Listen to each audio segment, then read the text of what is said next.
नमस्कार, देवभूमि के दंगल में आप सभी का स्वागत है। मैं हूं आपके साथ यशी शुक्ला और देवभूमि के दंगल में आज हम बात करेंगे बरसात खोल रही स्मार्ट सिटी की पोल।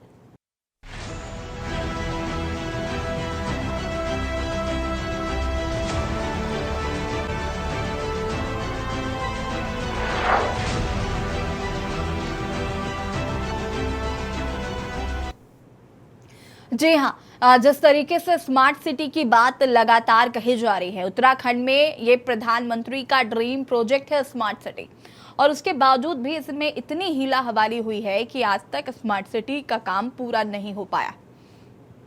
पिछले 2 सालों से आपको बता दें कि स्मार्ट सिटी का काम चल रहा है और स्मार्ट सिटी का काम चलने के बावजूद भी अभी तक ये काम पूरा नहीं हुआ है।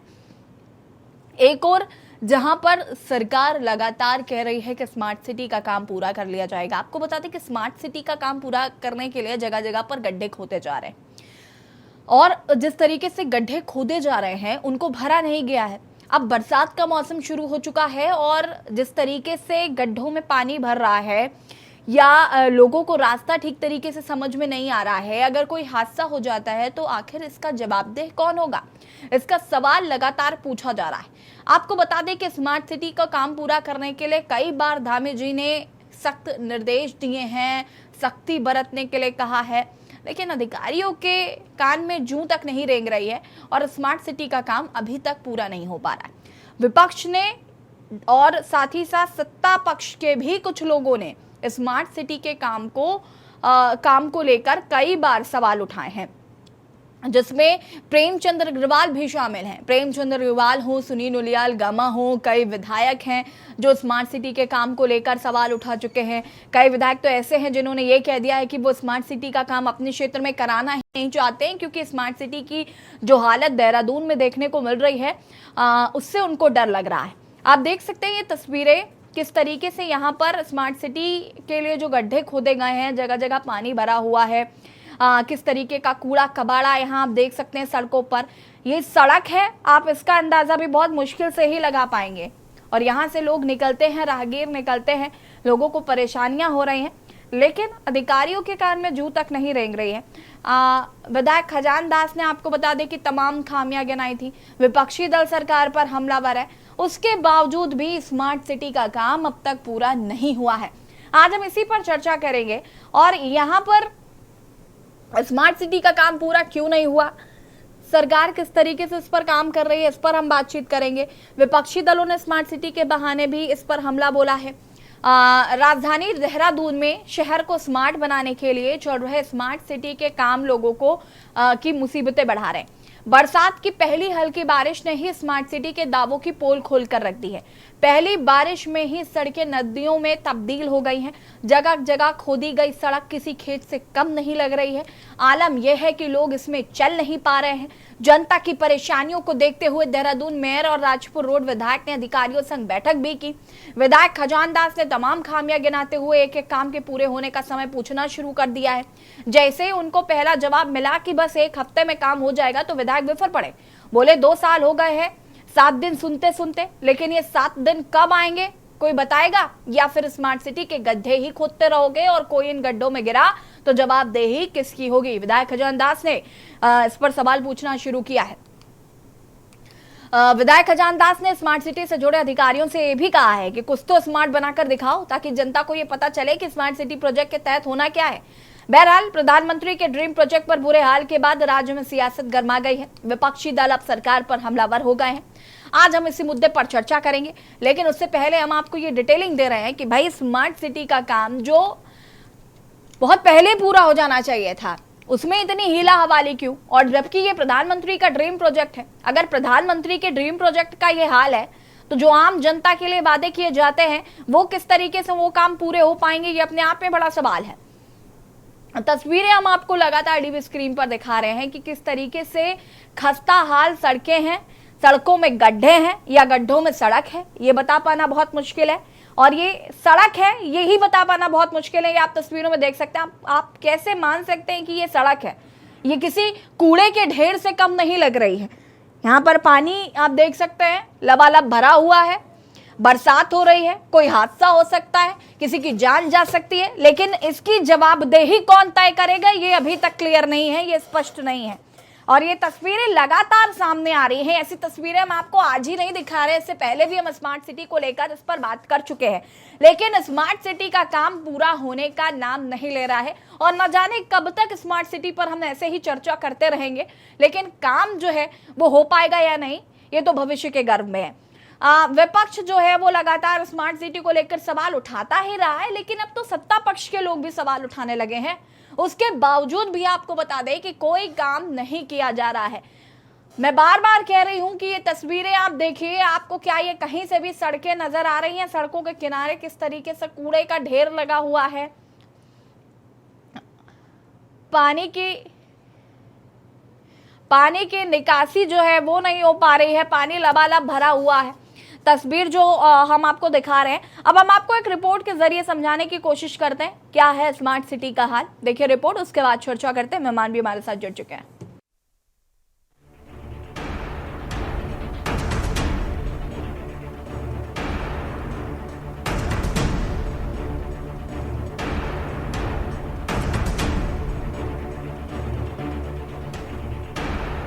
राजधानी देहरादून में शहर को स्मार्ट बनाने के लिए चल रहे स्मार्ट सिटी के काम लोगों की मुसीबतें बढ़ा रहे हैं। बरसात की पहली हल्की बारिश ने लोगों की मुसीबतें बढ़ा दी हैं। आपको बता दें कि पहली बारिश में ही सड़कें नदियों में तब्दील हो गई हैं। पहली हल्की बारिश ने ही स्मार्ट सिटी के दावों की पोल खोल कर रख दी है। जगह जगह खोदी गई सड़क किसी खेत से कम नहीं लग रही है। आलम यह है कि लोग इसमें चल भी नहीं पा रहे। जनता की परेशानियों को देखते हुए देहरादून मेयर और राजपुर रोड विधायक ने अधिकारियों संग बैठक की। विधायक खजान दास ने तमाम खामियां गिनाते हुए एक एक काम के पूरे होने का समय पूछना शुरू कर दिया। जैसे ही उनको पहला जवाब मिला कि बस एक हफ्ते में काम हो जाएगा, तो विधायक बिफर पड़े। बोले 2 साल हो गए, 7 दिन सुनते सुनते हो गए, लेकिन ये 7 दिन कब आएंगे कोई बताएगा? या फिर स्मार्ट सिटी के गड्ढे ही खोदते रहोगे और कोई इन गड्ढों में गिरा तो कौन जवाबदेह होगा? वहीं सत्ताधारी दल के प्रवक्ता बीच बचाव की तैयारियों में जुट गया है।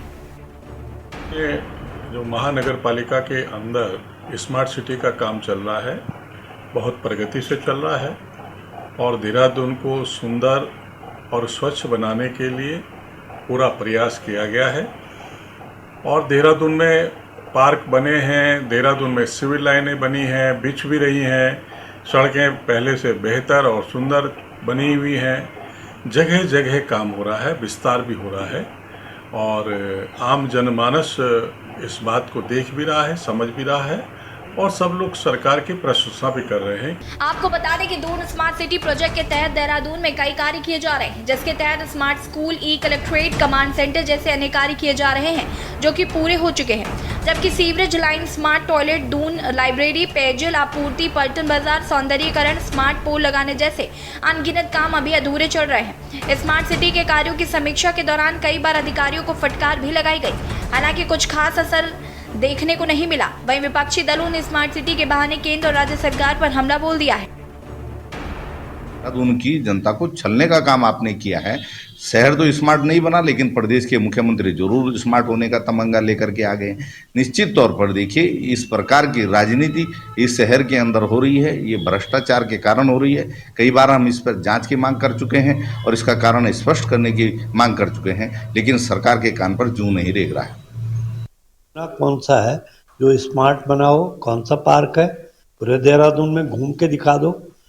ये फ्लाईओवर बन गया स्मार्ट सिटी के तहत, ये पार्क बने स्मार्ट सिटी के तहत, या कोई और व्यवस्था, अच्छा अस्पताल बना दिया हो या अच्छा कोई स्कूल बन गया हो, तो हम कह सकते हैं कि देहरादून स्मार्ट बना। अभी तो बंदर बांट हो रही है, लूट हो रही है। अधिकारी केवल पैसों को किनारे लगाने का काम कर रहे हैं। कुल मिलाकर प्रधानमंत्री नरेंद्र मोदी के ड्रीम प्रोजेक्ट स्मार्ट सिटी से जनता को काफी उम्मीदें हैं, लेकिन देहरादून में इस परियोजना के तहत चल रहे कार्य लोगों को सुविधा देने के बजाय उनकी मुश्किलों को बढ़ा रहे हैं। टूटी सड़कें आए दिन हादसों को बढ़ावा दे रही हैं। वहीं भाजपा के ही मंत्री विधायक इस परियोजना के तहत चल रहे कार्यों पर ही बार बार सवाल खड़े कर रहे हैं। इससे बड़ी समस्या सरकार के सामने ये भी है कि केंद्र सरकार ने स्मार्ट सिटी देहरादून के बजट में कटौती करते हुए बजट को आधा कर दिया। 1000 करोड़ की परियोजना का बजट घटकर अब 550 करोड़ रुपए रह गया है। ऐसे में सरकार कैसे स्मार्ट सिटी का सपना साकार कर पाएगी, ये बड़ा सवाल है। Uttarakhand desk report. जी हाँ, तो स्मार्ट सिटी की जो पोल है वो तो ये रिपोर्ट के जरिए आपने देखा कि किस तरीके से बारिश खोल रही है। और जब सत्ताधारी पक्ष के ही विधायक नेता सवाल उठाने लगे तो बीच बचाव करने के लिए या इन ऐसे बयानों को बचाव करने के लिए कोई रास्ता नजर नहीं आता। आज हम इसी पर चर्चा करेंगे। मेहमान हमारे साथ जुड़ चुके हैं, उनसे आपका परिचय करा देते हैं। रविंद्र कुमार जी, प्रदेश प्रवक्ता बीजेपी से हमारे साथ जुड़ चुके हैं। राजेश चमोरी जी, प्रदेश प्रवक्ता कांग्रेस हमारे साथ जुड़ चुके हैं। हेमा भंडारी जी, प्रदेश प्रवक्ता आम आदमी पार्टी हमारे साथ जुड़ चुकी है। अनिल थपलियाल जी, वरिष्ठ यूकेडी नेता है, हमारे साथ जुड़ चुके हैं। अरुण शर्मा जी, वरिष्ठ पत्रकार हमारे साथ जुड़ चुके हैं। आप सभी का बहुत बहुत स्वागत है। रविंद्र जी, मुझे लगता है मैं जब भी स्मार्ट सिटी पर चर्चा करती हूं तो बीजेपी की तरफ से पक्ष रखने के लिए आप ही आते हैं और हर बार मैं ये पूछ कर थक चुकी हूं। इनफैक्ट मैंने डिबेट में इस चर्चा पर करने का, इस मुद्दे पर करने का मन भी नहीं करता। क्या हर बार मैं आपसे वही सवाल पूछूं कि स्मार्ट सिटी का काम कब पूरा होगा? क्या मैं हर बार आपसे यही पूछूं कि आपके सत्ता पक्ष के लोग सवाल उठाने लगे हैं? हर बार मैं आपसे पूछूं कि विपक्ष पिछले कई दिनों से हाय तौबा मचा रहा है कि भाई स्मार्ट सिटी का काम कब पूरा होगा? और अब तो बरसात भी शुरू हो गई है। अब तो बरसात चीख चीख कर बता रही है कि स्मार्ट सिटी का क्या हाल है। क्या कहना चाहते हैं? और बहुत बहुत स्वागत है आपका। धन्यवाद जैसी जी, धन्यवाद। आपने जो है पूरी आज मन बना रखा है, आप मेरी खिंचाई आज करेंगी मुझे लग रहा है। बिल्कुल बिल्कुल, मैं इसके लिए तैयार भी हूँ। ये सीधी सवाल करना सरकार का क्योंकि दायित्व है, हमारी सरकार है, जवाब हम ही ने देना है। लेकिन मैं आपको बता दूं, मैं लास्ट टाइम भी आपने बिल्कुल सही कहा, जब भी स्मार्ट सिटी को लेके चर्चा हुई है मैं आपके चैनल पे जरूर जुड़ा हूँ। देखिए, स्मार्ट सिटी को लेके ये कहना कि बिल्कुल भी कोई काम नहीं हुआ तो ये भी कहना गलत है। स्मार्ट सिटी के तहत बहुत सारे अच्छे काम भी हुए हैं।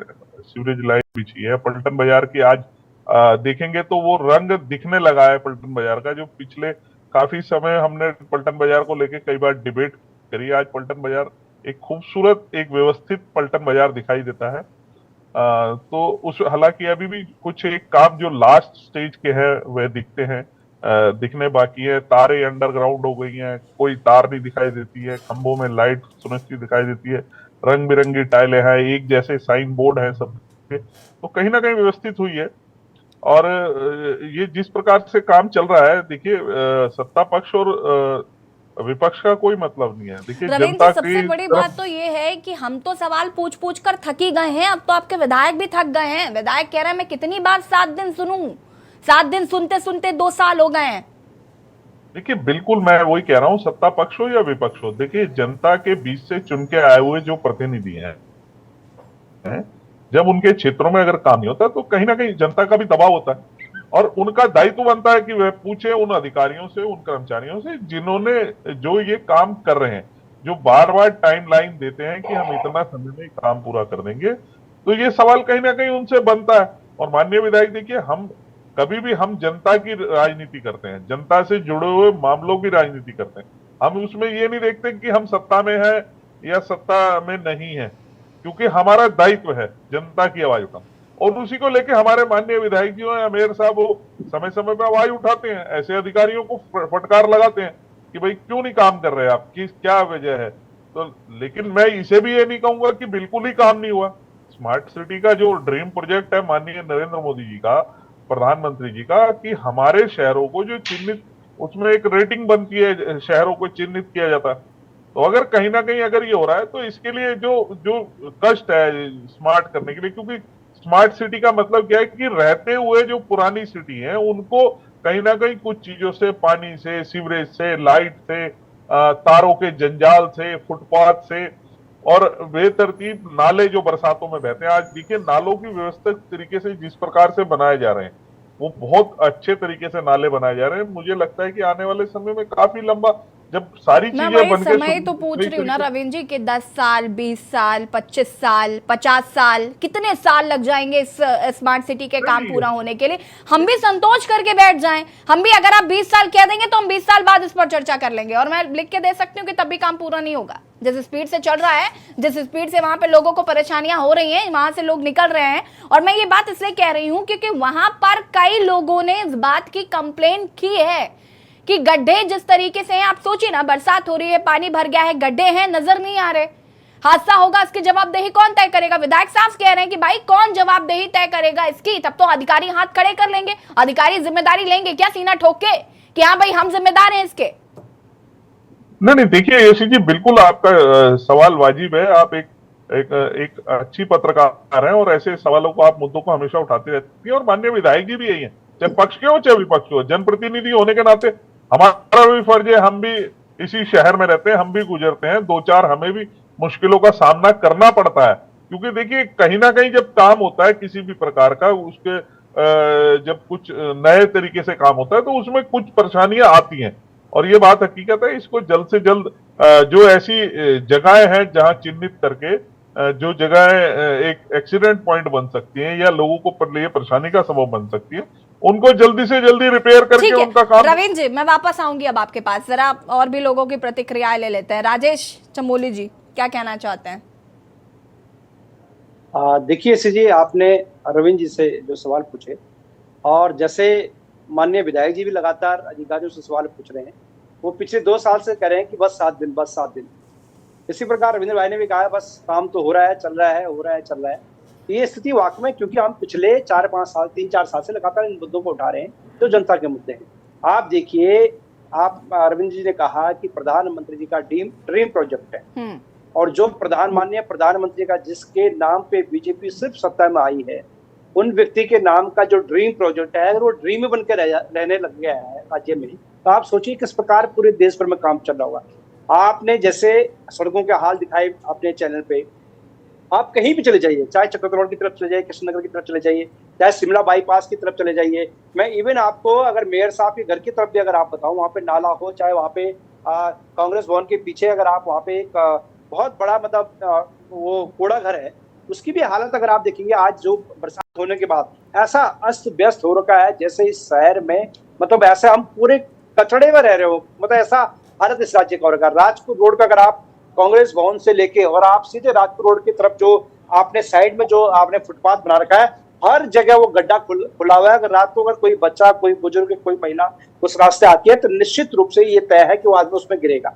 ऐसे ही पेड़ को देखिए, पेड़ों को काट रखा है। मतलब जहाँ देहरादून सुंदरता के लिए जाना जाता है, देहरादून अपनी एक मतलब ऐसे छवि के लिए जाना जाता है राज्य देश भर में, जहाँ पर्यटन हो गए, सैलानी हो गए जो देखने आते हैं। लेकिन इस टाइम जो यात्रा का सीजन भी चल रहा है, लोग हर कोई चर्चा कर रहा है, भाई ये देहरादून है, ये क्या हालत कर रखे देहरादून के, कैसी सिटी बना दी है। और दुर्भाग्य इस बात का है कि सरकार आपकी है, आपके मेयर आपके हैं, विधायक, 5 विधायक इस राजधानी के आपके हैं, आपका सांसद आपका है, और तब भी आप मतलब इतने लाचार, इतना गुहार लगा रहे हैं कि हम अधिकारियों से कह रहे हैं कि भाई ये काम कर दीजिए, कर नहीं रहे हैं। मतलब विधायक जी कह रहे हैं कि 65 करोड़ का एक व्यक्ति ने काम लिया है और 4 मजदूर लगा रखे हैं उस काम के लिए। सोचिए आप, 65 करोड़ का प्रोजेक्ट लेने के बाद 4 मजदूर, मतलब किस प्रकार से काम बांटा गया है, किस प्रकार से इसमें भ्रष्टाचार बढ़ा है। तो कोई दो राय नहीं है राजेश जी, अगर मंशा साफ होती तो अब तक स्मार्ट सिटी का काम पूरा हो गया होता। और मुझे लगता है मंशा ही साफ नहीं है, भ्रष्टाचार की भेंट चढ़ा जा रहा है स्मार्ट सिटी का काम,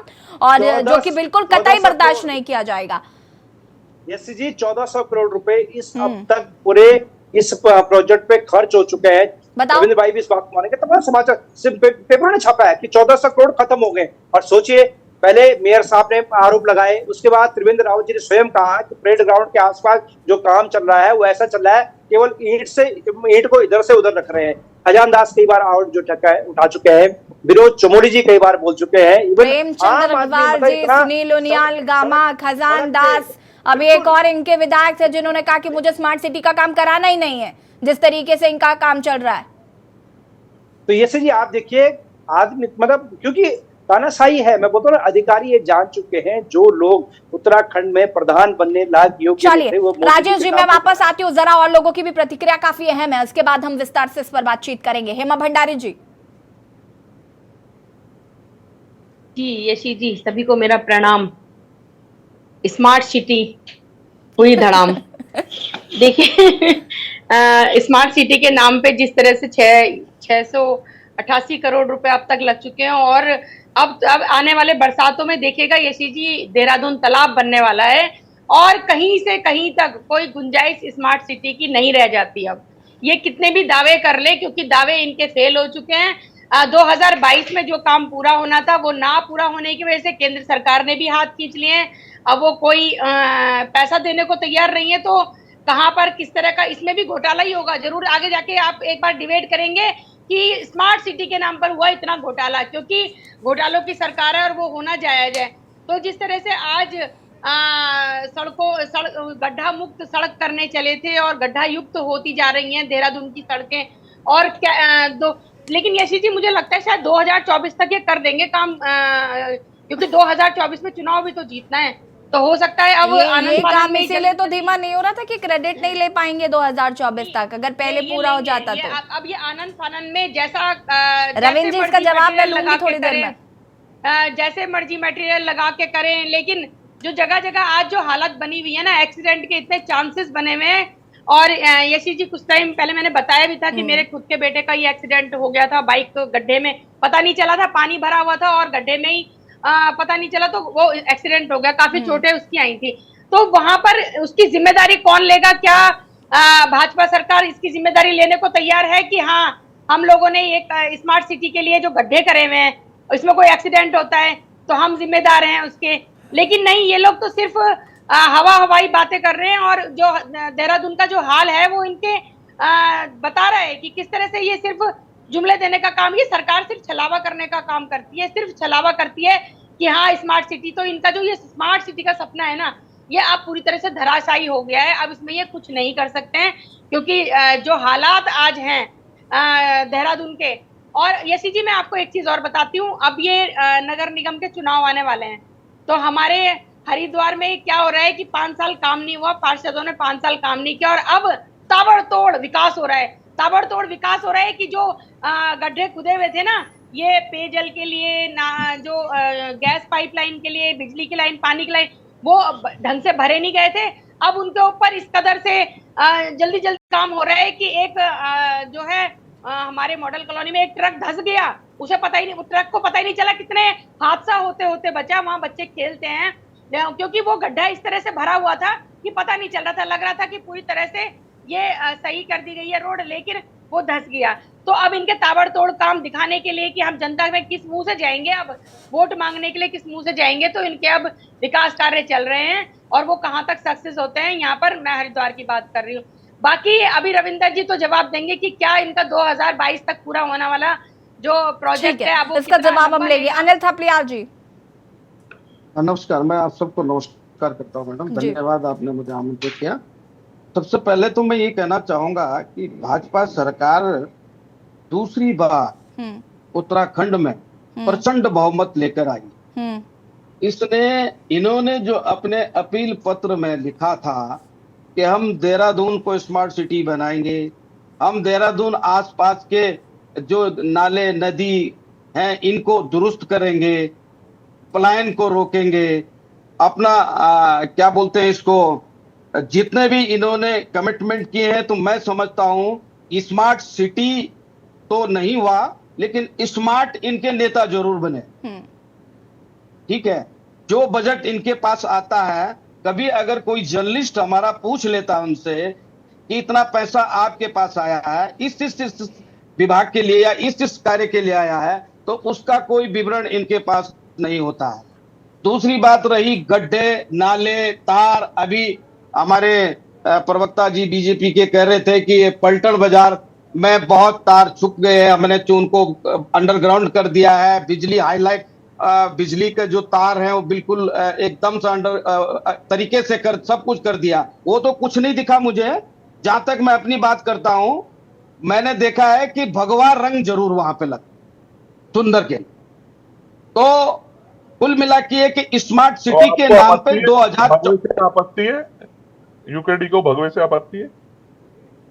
भगवे से आप देखिए, अब यहाँ पे मुद्दा स्मार्ट सिटी का भगवे का नहीं है, मैंने नहीं कहा, आपसे आपने ये कहा, कहा, आपने जो दिखा वो आपने बताया, मैंने इसलिए आपसे हाँ, तो सवाल मुझे तो पूछा। कहीं दिखा नहीं, मुझे तो कहीं दिखा नहीं। अभी मैं अपने कार्यालय से आ रहा था, तो एक गड्ढा इतना बड़ा है, उसमें पानी भरा हुआ है, स्मार्ट सिटी का, स्मार्ट सिटी है जी, उसका फोटोग्राफ भी मैं आपको भेज दूंगा। अच्छा, और कल गड्ढे आप भी मेरे स्मार्ट अखबार सिटी में, के नाम से फेमस हो गए, स्मार्ट सिटी का गड्ढा।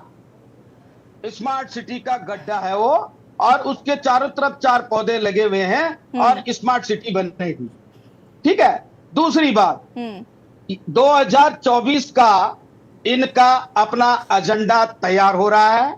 अब ये धीरे धीरे धीरे धीरे धीरे जो है स्मार्ट सिटी को भूल करके स्मार्ट गांव की तरफ बढ़ेंगे, क्योंकि अब शहर तो कर नहीं पाए कुछ, तो अब गांव में हम लोगों को स्मार्ट गांव बनाएंगे, आपको ये देंगे, आपको वो देंगे। और ठीक है मतलब जो अनिल थपलियाल जी, इनके मैं एजेंडा, वापस आऊंगी, आप सभी हमारे साथ बने रहिए और हम चर्चा को आगे बढ़ाएंगे। और देवभूमि के दंगल में आज हम बात कर रहे हैं स्मार्ट सिटी की, जिसका काम अभी तक पूरा नहीं हुआ। रुकेंगे एक छोटे से ब्रेक के लिए, जल्द हाजिर होते हैं। आप देख रहे हैं के न्यूज, खबरों का सारथी।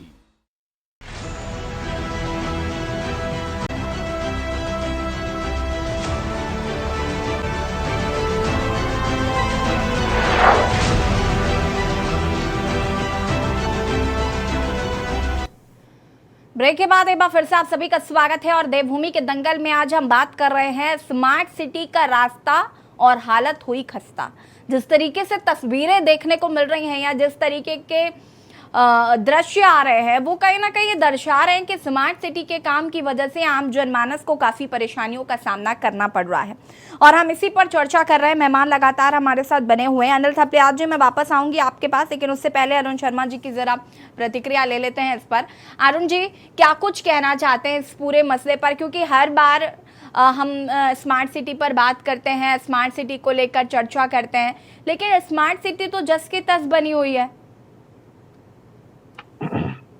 यशी जी, देखिए जी, आज मेरे ख्याल से हम कई बार के बाद फिर से इस मामले में परिचर्चा कर रहे हैं। और आप ये देखिए, हर बार हम ये रोना रोते हैं कि सड़कें गड्ढों में तब्दील हो गई, नालियां नहीं है या सड़कें खुदी हुई है, लगातार वो चर्चा कर रहे हैं। और हमारी चर्चा के बाद पिछली बार मुझे याद है 1.5-2 महीने पहले डिबेट हुई थी, तो उसके बाद शहर की बहुत सारी मुख्य सड़कों पर इन्होंने काम किया है लग के, और उसको इन्होंने ठीक किया है। लेकिन आज भी अगर हम शहर की गलियों की हालत देख लें, अब तो बारिश में मैं देख रहा था, आज विश्वास मानिए आप कि मुझे मोकमपुर से और बलवीर रोड तक पहुंचने में 50 मिनट लगे, सुबह बारिश हो रही थी। अब वो क्यों लगे ये किसी के समझ में नहीं आएगा, लेकिन 50 मिनट का जाम, जो 10 मिनट का रास्ता है उसमें 50 मिनट लगना अपने आप में स्मार्ट सिटी की पोल खोलता है। क्योंकि पानी भरा हुआ था कई जगह, अब जब पानी भरेगा तो निश्चित तौर पर गाड़ी वाले बच के चलेंगे, वो किनारे नहीं जाते कि पता नहीं कहाँ क्या हो जाए, गड्ढा हो या नाली हो या खुली हुई हो, तो वो किनारे नहीं जाते, वो अपने को बचाते हुए चलते हैं और जाम लग जाता है। और आज भी तमाम पूरे मोहल्ले देहरादून के 100 में से 80 वार्ड ऐसे होंगे जिनकी सड़कें खुदी हुई है, जिनकी नालियां खुदी हुई है, और एक बार सड़कें खोद के अगर कोई चला गया तो दोबारा देखने नहीं आ रहा कि ये ठीक भी हुई या नहीं। तमाम सड़कें, मैं आपको उदाहरण दे सकता हूं पर डिबेट लंबी हो जाएगी। तो स्थिति ये है कि अगर हम बार बार अल्टीमेटम देते हैं अधिकारियों को और उसके बाद भी अधिकारियों का वही रवैया रहता है, तो भाई हम कार्रवाई क्यों नहीं कर रहे?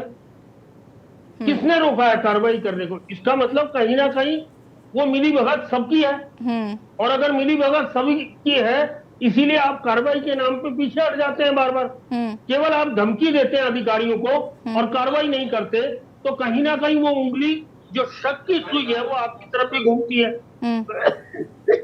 सॉरी, और जब वो शक की सुई आपकी तरफ घूम रही है, फिर भी आपको इतनी शर्म नहीं आ रही कि आप अधिकारियों को टांग दे 2-4 को, बाकियों को सबक मिल जाएगा। अब मैं कोई उदाहरण दे रहा था, 65 करोड़ के काम में अगर 4 मजदूर लगेंगे तो भाई वो पंचवर्षीय योजना है कि स्मार्ट सिटी की योजना है, ये तो समझ आए। और अभी हमारे पैनलिस्ट देखिए कितना विश्वास है उन्हें कि चुनाव आने वाला है, चाहे वो नगर निगम के चुनाव हो चाहे लोकसभा के चुनाव हो, काम हो जाएगा, कितना विश्वास है। देखिए हम लोग सब विश्वास पे ही जीते हैं, और वो विश्वास कहीं ना कहीं अगर लगातार तभी तो सबका साथ सबका विकास और विश्वास चल रहा है, और सबका प्रयास भी है, इसलिए ये सारे लोग प्रयास कर रहे हैं कि किसी तरह काम खत्म हो जाए, चाहे डिबेट के माध्यम से हो या किसी माध्यम से हो। तो यशी जी निश्चित तौर पर अरुण जी, लेकिन मुझे विपक्ष से भी शिकायत है। देखिए रविंद्र जी से तो भारतीय जनता पार्टी के प्रवक्ता हैं, रविंद्र जी देखिए बहुत सुलझे हुए प्रवक्ता हैं आप, तो मैं इसलिए आपसे थोड़ा सा लड़ लेती हूँ कि ठीक है आप जवाब दे देंगे, लेकिन मेरा विपक्ष से भी थोड़ा सा सवाल है, क्योंकि विपक्ष मुझे लगता है कि देखिए आप डिबेट्स में आते हैं, मेरे सवालों का जवाब देते हैं या पूछताछ इनसे करते हैं बीजेपी वालों से, लेकिन मुझे लगता है कि ज़मीनी लड़ाई ज़्यादा बेहतर होती है रदर देन डिबेट्स पे बैठकर बात करने से या फिर अलग। मैं वो ज़मीनी स्तर पर लेकिन उस चीज़ को कहीं ना कहीं मिस करती हूँ, क्योंकि अगर आप विपक्ष की भूमिका में हैं तो ये आपकी जिम्मेदारी बनती है कि आप ज़मीनी स्तर पर इस पर बात करें। देखिए जब अगर स्मृति ईरानी सिलेंडर लेकर इसका विरोध कर सकती हैं तो आप भी सड़क के गड्ढों में खड़े होकर विरोध क्यों नहीं कर सकते, वहां पे सेल्फी क्यों नहीं खींच सकते गड्ढों के साथ? बहुत बढ़िया सुझाव है, बहुत बढ़िया सुझाव है। हाँ जी, तो अनिल थपलियाल जी, उसके बाद राजेश चमोली जी आपके पास आऊंगी मैं। अनिल थपलियाल जी, हाँ रविंद्र जी आती हूँ मैं। अनिल थपलियाल जी अनम्यूट कीजिएगा, आपकी आवाज नहीं आ रही।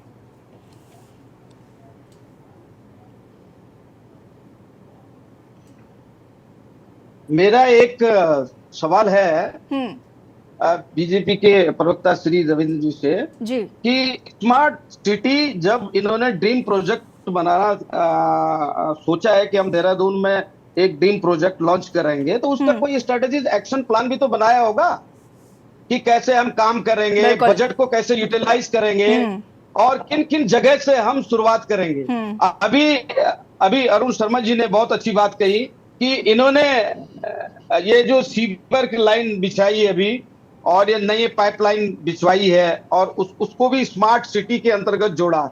एक बार खोद के चले गए, 2-2 महीने तक लोग बच्चों को गोद में लेके स्कूल गए हैं जिनके छोटे छोटे बच्चे हैं। अब ये बताइए, घरों के आगे गड्ढे हैं, बरसात का मौसम है, एक बार अगर खुद गया तो इनका कर्तव्य बनता है कंसर्न डिपार्टमेंट, कंसर्न जो संबंधित अधिकारी है उसको सख्ती से बोलें। पर कहां से बोलेंगे? सख्ती से बोलने की ताकत तो है ही नहीं ना। 65 करोड़ में 65 रुपए का काम नहीं हुआ। सख्ती से तो तब बोलेंगे ना जब इनकी सुनेंगे इनके अधिकारी। इसका जवाब हम लेंगे अनिल थपलियाल जी, ये सवाल का जवाब ही हम लेना चाहते हैं कि भाई ऐसे किस तरीके से बोला जा रहा है कि उनके कानों में जू नहीं रेंग रही है। लेकिन उससे पहले राजेश चमोली जी जो सुझाव है कि भाई अगर स्मृति ईरानी सिलेंडर लेकर चल सकती हैं सड़कों पर, तो आप भी तो गड्ढों के साथ सेल्फी ले सकते हैं या गड्ढों में खड़े हो सकते हैं। इनिशिएटिव तो लीजिए, हो सकता है विपक्ष की ये हरकत काम आ जाए। नहीं, ये देखिए राज्य के जितने भी मुद्दे रहे, कांग्रेस ने हमेशा चाहे सड़कों चाहे सदन में लगातार मुद्दे उठाने का काम किया है। आप देखिए आपने जो सुझाव दिया, सदन में आप उठा नहीं पाते क्योंकि वो 2 दिन से ज्यादा चलती नहीं, लेकिन सड़क पर तो आप उठा ही सकते हैं ना। यसी जी नहीं रविंद्र जी, अभी इसके बहुत सारे सवाल जवाब है मेरे पास। उसके बाद आप कहते हैं कि यशी जी मुझे छेड़ती हैं। यसी जी जो आपने सुझाव दिया कि गड्ढे पे खड़े होकर फोटो खींची जाए, अभी आपको याद होगा कि पूर्व में उत्तराखंड के जो हमारे मतलब मंत्री हैं, उन्होंने एक ऐप जारी किया था गड्ढा ऐप करके, जिसमें गड्ढे की फोटो लेके और उसको अपलोड करना है और उस जगह का क्षेत्र का नाम लिखना है। सतपाल महाराज जी ने, माननीय मुख्यमंत्री जी ने उसका उसका ऐप का शुभारंभ किया था। तो जब इतना बड़ा ऐप होने के बावजूद लोग तमाम, आप उस ऐप पे देखिएगे कम से कम हजारों गड्ढों की फोटो डल रही है। कहते हैं लोकतंत्र में जब विपक्ष मजबूत होता है ना तो लोकतंत्र मजबूत होता है। अब अगर मैं कह रही हूँ वो उनका ऐप है, ठीक है, लेकिन आप भी तो ऐसा ही कुछ कर सकते हैं। आप क्यों नहीं गड्ढों के साथ सेल्फी ले रहे हैं? आप क्यों नहीं? मैं ये नहीं कह रही हूँ आप सेल्फी लीजिए, आपको जो करना है करिए, लेकिन कुछ तो करिए।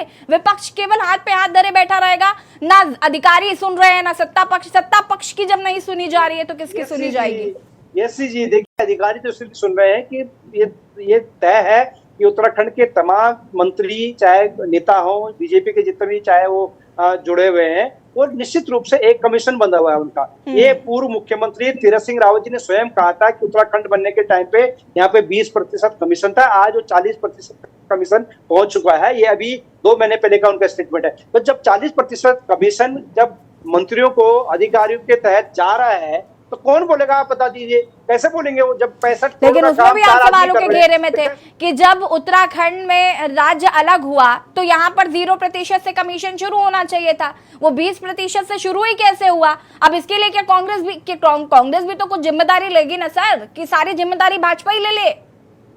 देखिए, ये स्वयं मैं बोल रहा हूँ, तीरथ सिंह रावत जी ने कहा था ये बात कि हमें 20% कमीशन का राज्य मिला। मुझे पता है तीरथ सिंह रावत ने कहा था और इस पर हम डिबेट भी कर चुके हैं। पहुंच चुका है।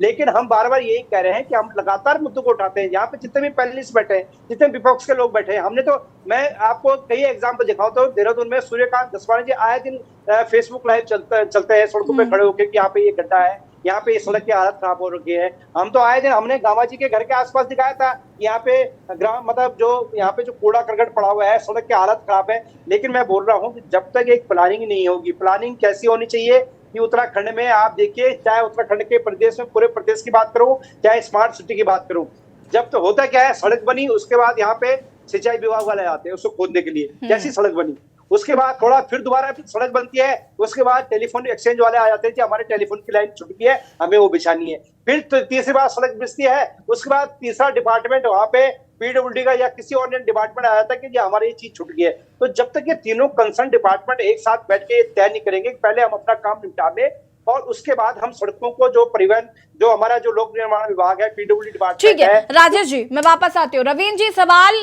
3, पहला तो ये कि अधिकारी अगर नहीं सुन रहे तो कार्रवाई क्यों नहीं हो रही है, या दूसरा कि स्मार्ट सिटी को आप या तो सीरियसली नहीं ले रहे हैं, भले वो प्रधानमंत्री का ड्रीम प्रोजेक्ट है लेकिन आप उसको सीरियसली नहीं ले रहे हैं, और इसमें जैसा कि विपक्ष कह रहा है कि बंदर बाट हो रहा है, भ्रष्टाचार हो रहा है, जिसकी वजह से कोई कुछ कह नहीं पा रहा है और काम ऐसे ही चलता आ रहा है। तीसरी बात ये कि क्या 2024 के लोकसभा चुनाव का इंतजार कर रही है सरकार कि 2024 का चुनाव नजदीक जैसे ही आएगा वैसे स्मार्ट सिटी का काम पूरा कर दिया जाएगा? देखिए, विश्वास देखिए ना, यहाँ पे विपक्षी दलों का है कि 2024 से पहले पूरा करेंगे ये, लेकिन फिर इतना टाइम जो ले रहे हैं जिसकी वजह से लोगों को परेशानी हो रही है। अनम्यूट कीजिएगा रवीन जी। यशी जी, बिल्कुल, आपने तमाम सवालों के आपके जवाब मैं जरूर दूंगा, लेकिन मैं थोड़ा सा आपको पूर्व में लेकर जाऊंगा। जिस प्रकार से अभी 2-3 बार हमने, हमारे साथियों ने यहाँ कहा है कि भारतीय जनता पार्टी के पास, इनकी सरकारों के पास कोई किसी तरीके का कोई स्ट्रेटेजिक नहीं है कि ये किस तरीके से काम होना है। तो मैं आपको याद दिला दूं, 23 साल का हमारा इस प्रदेश को हमारे बने हुए हुआ है। आप लगाइए कि बोटल नेक चोकरौता रोड पे था यहाँ, जिसे बोटल नेक के नाम से जाना जाता था। इतना मुश्किल था वहां से निकल पाना। यहाँ पे जितने भी पैनलिस्ट बैठे हैं, वो किसने किया, किसकी सरकार में हुआ? सैकड़ों दुकानदार थे जिनका विरोध था, उनको सबको मना के अलग से उनके लिए कॉम्प्लेक्स बनाया, उस सड़क को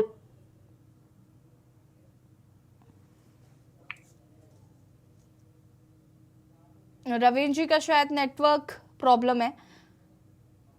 रवीन जी, ठीक है, चौड़ीकरण करने का कार्य किया,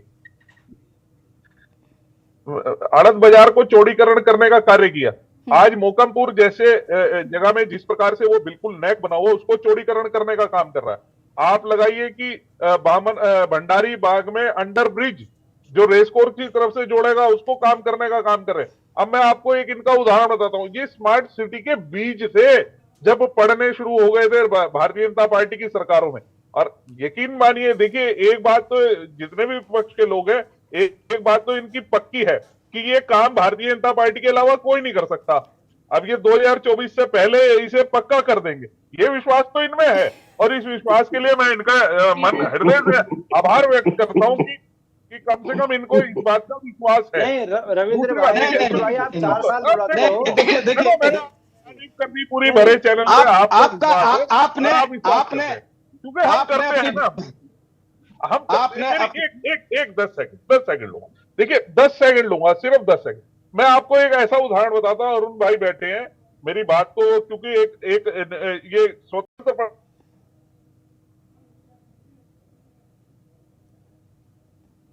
रवीन जी, आपका शायद नेट इशू है। अनिल जी, हरीश रावत जी की सरकार के तहत। वो फ्लाईओवर जो बना वो बना शिमला चौक से लेके आईएसबीटी से लेके और ट्रांसपोर्ट नगर से ठीक पहले उसे छोड़ दिया गया। दिनेश अग्रवाल विधायक होते थे, हमने उस समय विरोध किया। मैंने कहा माननीय मुख्यमंत्री के पास भी गए कि इसको थोड़ा सा ट्रांसपोर्ट नगर से आगे ले जाइए। ये अगर रवींद्र जी देखिए, अभी भी आपने मेरे सवाल का जवाब नहीं दिया कि कार्रवाई क्यों नहीं हो रही। मतलब आपने या तो इनको इतना छूट दे रखा है कि ठीक है आप आराम से काम करिए, सोते सोते करिए, जागते जुगते करिए, लेकिन कार्रवाई नहीं होगी, ऐसा कोई अगर ये बढ़ाने में आज रोज का 2024 के चुनाव में पूरा कर देंगे।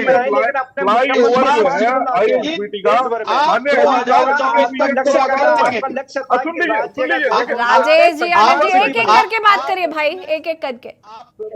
राजेश जी इसके बाद मैं आती हूँ, अनिल जी इसके बाद मैं आपके पास आती हूँ। 1 सेकेंड बस। रवींद्र जी आपके पास केवल 20 सेकेंड है।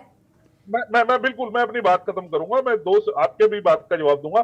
देखिए आज वो आईएसबीटी का फ्लाईओवर पूरी तरीके से विफल हो गया। आज 50-50 मिनट का 1-1 घंटे का शाम को 5 बजे के बाद जाम लगता है, वहां पे आप जाके कभी भी देख लीजिए। दूसरी बात मैं आता हूँ, आपने अब कार्रवाई फ्लाईओवर आगे बढ़ाना पड़ेगा आईएसबीटी से उसे ट्रांसपोर्ट नगर से। हम कह रहे हैं कि जो लोग काम पूरा नहीं कर रहे उन पर कार्रवाई क्यों नहीं हो रही, हम यही कह रहे हैं। क्या मैं बता रहा हूँ मैं यशी जी उसी पे आ रहा हूँ। देखिए आ ही नहीं पा रहे हैं आप पिछले 10 सेकंड से। मैं यशी जी मैं बिल्कुल उसी पे आ रहा हूँ। देखिए आपने एक बात और कही कि खड्डों में खड़े होकर विपक्ष को सवाल उठाना चाहिए, बिल्कुल सही बात है। हम सत्ता पक्ष के एक बार उठाया था, हरीश रावत जी खड्डे के पास बैठ के फोटो खिंचवाई थी, तो उनके फेसबुक ट्विटर चैनल पे आ गया था, ये बताओ खड्डा बड़ा कौन, ये खड्डा बड़ा या ये खड्डे बड़े। तो ये इस प्रकार की मजाक उड़ती उस समय खड्डे को लेके। तो ये जरूर जनता को भी भरोसा है, विपक्ष को भरोसा है, और ऐसी जी आपको भी भरोसा है कि ये काम भारतीय जनता पार्टी पूरा करेगी और निश्चित रूप से स्मार्ट सिटी का कार्य बहुत अच्छे से मुझे तो ये पता है कि 2024 से पहले पूरा होगा। भारतीय जनता पार्टी कैसे पूरा करते देखना होगा, उन्हें जरूर मिलेगा। चलिए, अभी भी आपने वैसे मेरे एक सवाल का जवाब नहीं दिया, उसका जवाब मैं लूंगी, लेकिन उससे पहले राजेश जी। यसी देखिए स्मार्ट सिटी के तहत जो देखिए राजेश जी आप अपनी बात को पूरा करें उससे पहले एक बात मैं ये कह देना चाहती हूँ कि देखिए ये बात तो क्लियर हो गई, रविंद्र जी कह रहे हैं 2024 से पहले तो पूरा हो जाएगा। तो विपक्ष और ये जनता और जितने भी लोग हैं वो इस बात को समझ लें कि 2024 तक इंतजार कर लें। 23 चल ही रहा है, 1 साल और, उसके बाद उससे पहले तो बन ही जाएगा। देखिए यसी जी बीजेपी का पैटर्न ये रहा है, बीजेपी 4 साल तक जनता को, जब देहरादून की आप सड़कों पे कोई अगर 2 व्हीलर से निकलता हो तो अगर शाम को अगर वो कपड़ों को झाड़े तो कम से कम 1 किलो धूल उस पर चिपकी रहती थी। तो 4 साल तक ये धूल लोगों को खिलाते रहते हैं, पाउडर खिलाते रहते हैं, बाद में 5-6 साल में सड़क को लीप देते हैं, कहते हैं देखिए हमने बहुत अच्छा काम कर दिया। ये बीजेपी का पैटर्न रहा है, क्योंकि चुनाव को और जनता को भरमाने में ही माहिर है हर प्रकार से। आप देखिए इतना बड़ा मैं बोल रहा हूँ बार बार की भ्रष्टाचार, इसलिए भ्रष्टाचार है कि आपने कहा था कि हम देहरादून में 22 जो चौराहे हैं उनका चौड़ीकरण करेंगे। आपने 2-3 के नाम गिरा के आप शांत हो गए रविंद्र भाई कि हमने 22 चौराहे चौड़ीकरण करना था। आपने कहा था घंटाघर से लेकर सिल्वर सिटी तक अब एक ऐसा सेंसर लगाएंगे जिसमें स्क्रीन पर लोगों को दिखेगा कि कहाँ पे पार्किंग की जगह खाली है। हम उसके तहत जो एंट्री करेगा उसको पता लग जाएगा कि हमारी गाड़ी के लिए पार्किंग की जगह खाली वहां पे है, लेकिन वो सेंसर अभी तक दिखा नहीं है। आपने कहा था कि हम देहरादून में कमांड एंड जो कंट्रोल सेंटर स्थापित करेंगे स्मार्ट सिटी के लिए, जिससे पूरे देहरादून के स्मार्ट सिटी का कंट्रोल आईटी पार्क से होगा। वो कंट्रोल सेंटर कहाँ है सर, वो बता दीजिए। आपने देहरादून में 3 स्मार्ट स्कूल को स्मार्ट करने की बात की थी स्मार्ट सिटी में, जिसमें राजकीय बालिका इंटर कॉलेज खुरबड़ा, वहीं खुरबड़ा का जो राजकीय प्राथमिक स्कूल है और एक जूनियर हाई स्कूल खुरबड़ा में है, उसको स्मार्ट बनाने की बात की। अगर आप वहाँ तीनों स्कूलों में, तीनों विद्यालय में जाएंगे, वो जर्जर हालत में आज भी हैं, लेकिन 4 साल से आप उस स्मार्ट सिटी का काम उस पर अभी तक धरातल पर नहीं कर पाए। ये सत्य है, ये इसमें जैसे अभी पूर्व में भी कहा गया, ये सत्य है कि स्मार्ट सिटी बनाने की जगह आपने अपने मुख्यमंत्री को देश भर में स्मार्ट का जो एक मुखौटा बनाया है कि आपका मुख्यमंत्री स्मार्ट हुआ है, स्मार्ट सिटी नहीं बनी है, लेकिन राज्य का मुखिया स्मार्ट जरूर बनाए इस राज्य में। और मैं बार बार कह रहा हूँ क्योंकि तमाम अधिकारी एक मोटा कमीशन दे रहे हैं मंत्रियों को, विधायकों को, ये पूरे तो खजानदास जी को नहीं मिल रहा है क्या? जो सत्ता पक्ष के लोग उठा रहे हैं, जो बीच बीच में आ रहे हैं निकल कर, क्या उनको नहीं मिल रहा कमीशन, जो इतना परेशान हो रहे हैं हर समय? अब ये तो वही बताएंगे, ये तो विधायक जी बताएंगे। विधायक जी ने स्वयं कहा, मैं पिछले 2 साल से कह रहा हूँ अधिकारियों से कि भाई ये स्मार्ट सिटी कब बनेगी, वो कहते हैं 7 दिन। वो कह रहे पिछले 2 साल से मैं 7 दिन सुनता आ रहा हूँ। वही बात आज रविंद्र भाई की भी है। रविंद्र भाई कह रहे हैं कि अब उन्होंने टारगेट दे दिया कि नहीं, उन्होंने 2024 का उत्तराखंड आश्वासन दे दिया। रवीन जी ने तो अपनी बात एकदम क्लियर कह दी कि 2024 में से पहले तो हो ही जाएगा। रवीन जी देखिए, मैंने कोई आश्वासन नहीं दिया, ये विपक्ष कह रहा है। और आपने तो हामी भरी, आपने तो हामी भर दी रवीन जी, आपने हामी भरी, अभी आपने हामी भरी। आपने कहा विपक्ष को पूरी उम्मीद है और आपको भी उम्मीद है। इसका मतलब ये 2024 तक में स्मार्ट सिटी नहीं बनती है। अनिल जी, इसका मतलब 2024 तक स्मार्ट सिटी नहीं बनती है। अनिल जी, रविंद्र जी, आपने अभी कहा कि 2024 तक विपक्ष और जनता विश्वास करे हम पे। इससे स्पष्ट होता है कि आपने मन बना लिया है कि 2024 में यदि हम चुनाव जीतते हैं तो ये कार्य शुरू होगा, नहीं तो यथावत पेड़ पौधे जहां गड्ढों में लगे वही रहेगी। यही स्मार्ट सिटी है, यह आपका मन है, क्योंकि आपने अपनी वाणी में स्पष्ट कर दिया अभी कि 2024 तक काम चलेगा। आप भली भांति जानते हैं कि इस ड्रीम प्रोजेक्ट पे कब से काम शुरू हुआ था और तब से लेकर अभी तक आप एक सड़क ऐसी बता दीजिए जो स्मार्ट सिटी को दर्शाती हो। एक नाला, एक गली, एक मोहल्ला ऐसा बता दो जो स्मार्ट सिटी को दर्शाता हो। एक स्कूल का आंगन अगल बगल बता दीजिए, आउटर में बता दीजिए आप। अरे भाई, ट्रैफिक तो यहाँ है, स्कूल तो सिटी में है और ऑफिसर्स, कार्यालय, मुख्यालय यहाँ है कि वहाँ ISBT है या विकास नगर है। जहां आप बात कर रहे हैं कि हमने फ्लाईओवर को ये किया वो किया, ये सब कहने वाली बातें हैं, ये जुमले हैं आपके। 2024 तक आपने मन बना लिया है कि यदि हम सत्ता में, केंद्र में आ जाते हैं तो निश्चित है कि हम काम शुरू करेंगे, नहीं तो फिर चलता है। हेमा भंडारी जी जेसी जी, जैसा कि रविंदर भाई ने बोला कि काम चल रहा है, वह काफी कुछ गिनवाया भी है।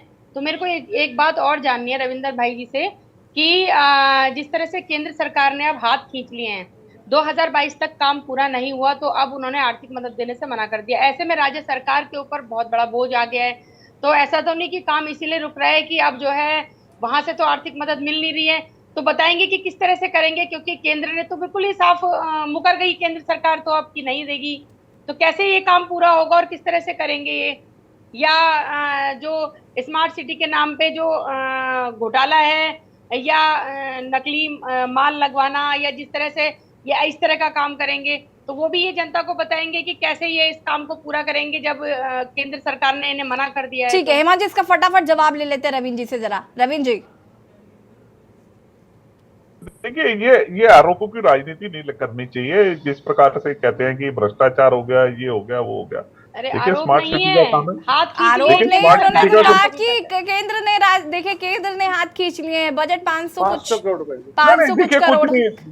नहीं, वो ठीक है, बजट अगर कम किया है तो वो कहीं ऐसा नहीं है कि केंद्र हाथ खींचेगा। केंद्र उत्तराखंड के लिए बिल्कुल जो है आगे बढ़ के इसके काम करवा रहा है। देखिए, काम पहले भी हुए हैं, आज तक जितने काम हुए भारतीय जनता पार्टी की सरकारों में हुए, 9 साल में हम जहां 2014 से पहले दिल्ली तक पहुंचते थे 9 घंटे में, फिर पहुंचे 4 घंटे में, और 2024 से पहले 2.5 घंटे में दिल्ली तक लेकर जाएंगे। काशीपुर है, पैदल गए खाली काशीपुर सुन लीजिए ना, हरिद्वार तक, देहरादून से हरिद्वार तक पहुंचाने में 3 घंटे लगते थे, आज 45 मिनट लगते हैं विधानसभा से हरिद्वार। चलिए ठीक है, वक्त की कमी है। रवीन जी, राजेश जी और हेमा भंडारी जी, रुकिए जरा। अरुण शर्मा जी, अंतिम प्रतिक्रिया आपकी लूंगी जरा। हरिद्वार से और ऋषिकेश, रविंद्र जी हरिद्वार से ऋषिकेश तक का 15 मिनट का रास्ता, 15 मिनट भी नहीं, ऋषिकेश से हरिद्वार अगर अच्छी ड्राइविंग हो तो 10 मिनट का। आप ये बताइए, 3 घंटे बिल्कुल बिल्कुल बिल्कुल। और वो हाल है 303 और वो हाल है कि अच्छा खासा भला व्यक्ति वो पेशेंट होके अस्पतालों में भर्ती कराना पड़ा, उसका जिम्मेदार कौन है? आपकी टूरिज्म क्या कर, आपका टूरिज्म मिनिस्टर क्या कर रहा है? आपका परिवहन मंत्री क्या कर रहा है? आप ये बताइए ना सर, जनता को जवाब दीजिए। जनता ने अपना प्रतिनिधि बना के आपको वहां भेजा। कोई जवाब नहीं रवीन जी। 70 साल जो काम 70 साल लगातार नहीं हुए, सालों के हिसाब से 70 साल में एक काम नहीं हुआ, किसी ने भी कोई काम नहीं साल में हुआ? आप बताइए ना। अगर बीजेपी आपकी बात पूरी मान रहा हूँ कि हरिद्वार से पैनल से रिक्वेस्ट करूंगी सभी को जरा म्यूट कर दीजिए। अरुण शर्मा जी, सुनने की क्षमता रखिए। जी अरुण जी, अंतिम प्रतिक्रिया आपकी लूंगी मैं इस सुनने पर। की क्षमता रखिए और अपनी सरकार को अवगत कीजिए, सत्यता को। अरुण जी, अनिल जी प्लीज, अरुण जी। देखिए यशी जी, जो चारों विपक्ष के तीनों लोग बैठे हैं विपक्ष के, मैं अपने को भी शामिल कर लिया था, माफी चाहूंगा। जो तीनों लोग बैठे हैं विपक्ष के इन्होंने रविंद्र भाई को घेरने की बहुत कोशिश की। हाँ।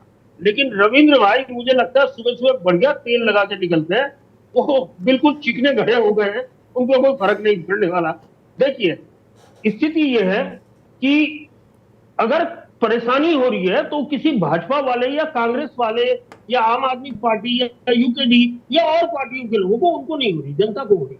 और जनता ही निर्णायक होती है जब आप चुनाव आते हैं।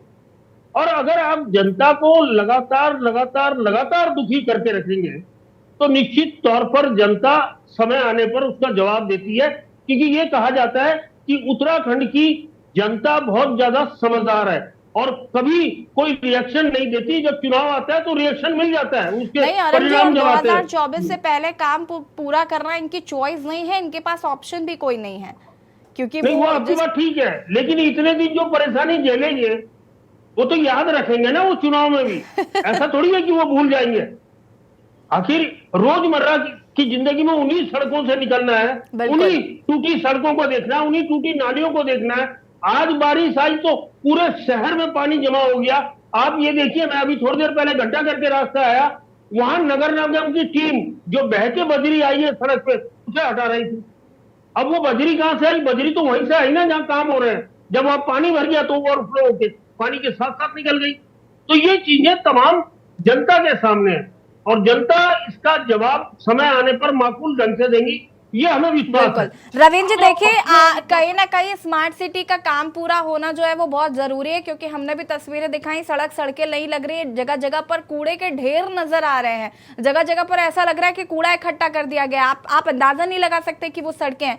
खैर, हम उम्मीद ही कर सकते हैं कि स्मार्ट सिटी का काम जल्द ही पूरा होगा। आप सभी का बहुत बहुत शुक्रिया चर्चा में शामिल होने के लिए। और देवभूमि के दंगल में आज हम बात कर रहे थे, एक को जहां पर बारिश का मौसम शुरू हुआ तो ऐसे में स्मार्ट सिटी की पोल खुलने लगी है और जो तस्वीरें सामने आई उसे साफ दर्शाता है कि स्मार्ट सिटी का काम जो है वो ईमानदारी के साथ तो पूरा नहीं किया जा रहा है। ऐसे में सत्ता पक्ष के ही जो विधायक हैं वो भी तमाम सवाल इस पर खड़े कर रहे हैं और सत्ता पक्ष के कई ऐसे विधायक हैं जिन्होंने कहा कि वो स्मार्ट सिटी का काम अपने क्षेत्र में कराना ही नहीं चाहते, क्योंकि जो हाल स्मार्ट सिटी के का हो रहा है उससे कहीं ना कहीं आम जनमानस बहुत परेशान है। हालांकि ये स्मार्ट सिटी का काम कब तक पूरा होगा ये जरूर देखना होगा। देवभूमि के दंगल में फिलहाल इतना ही। देखते रहिए के न्यूज़ इंडिया। नमस्कार।